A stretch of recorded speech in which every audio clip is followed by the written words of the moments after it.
రామరాజు హాస్పిటల్లో ఉన్నాడని తెలిసి అమూల్య చాలా బాధపడుతూ పరిగెట్టుకుంటూ వాళ్ళ నాన్న దగ్గరికి వచ్చి, నాన్న నాన్న నా వల్లనే నీకు ఈ పరిస్థితి వచ్చింది, నన్ను క్షమించు నాన్న అని చెప్పేసి అయితే తన కాళ్ళు పట్టుకొని మరీ క్షమాపణ అడుగుతూ ఉంటుంది. ఇంతలో అక్కడ ఉన్న వాళ్ళ నాన్నను చూస్తూ చాలా బాధపడుతూ ఉంటుంది. అది చూసి అక్కడ ఉన్న వేదవతి అయితే అక్కడ ఉన్న అమూల్యను చెయ్యి పట్టుకొని మరీ లాక్కొని బయటికి తీసుకొని వచ్చి పక్కకు విసిరేస్తూ ఉంటుంది. అది చూసి అక్కడ ఉన్న వాళ్ళందరూ అయితే ఒక్కసారిగా షాక్ అయిపోతూ ఉంటారు.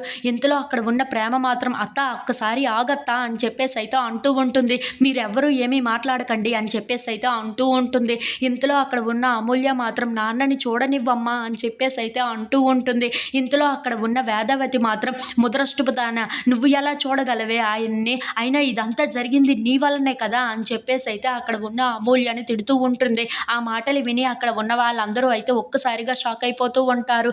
ఇంతలో అక్కడ ఉన్న వేదవతి మాత్రం, అవునే నా కడుపును నువ్వు చెడబుట్టావు కదే, ఉక్కు లాంటి మనిషి ఎలా అయిపోయాడో చూడవే ఇప్పుడు అని చెప్పేసి అయితే చాలా బాధపడుతూ చెప్తూ ఉంటుంది.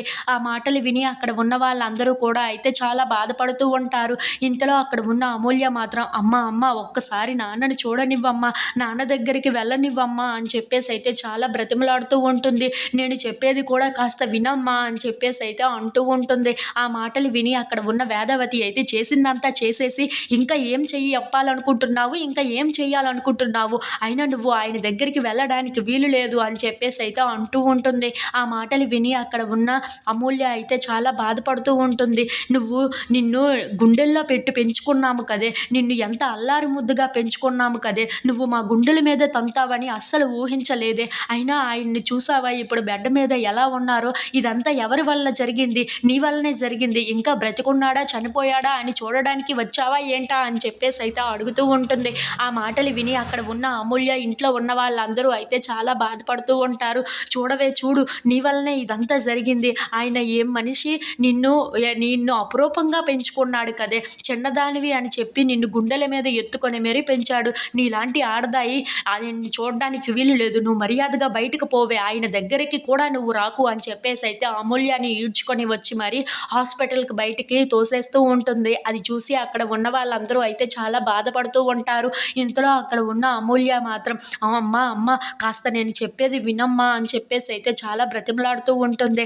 అది విని అక్కడ ఉన్న వేదవతి మాత్రం, లేదు నువ్వు ఆయన్ని చూడడానికి వీలు లేదు, ఈ రోజు నుండి నీకు ఒకటి చెప్తున్నాను విను, నీకు మాకు ఎలాంటి సంబంధం లేదు, నువ్వెవరో మేమెవరో, నువ్వు మమ్మల్ని పట్టించుకోకు, మేము మిమ్మల్ని నిన్ను పట్టించుకోము, అయినా ఇక నుండి నువ్వు ఎవరో మేమెవరో అని చెప్పేసి అయితే అంటూ ఉంటుంది. ఆ మాటలు విని అక్కడ ఉన్న అమూల్య అయితే ఒక్కసారిగా షాక్ అయిపోతూ ఉంటుంది.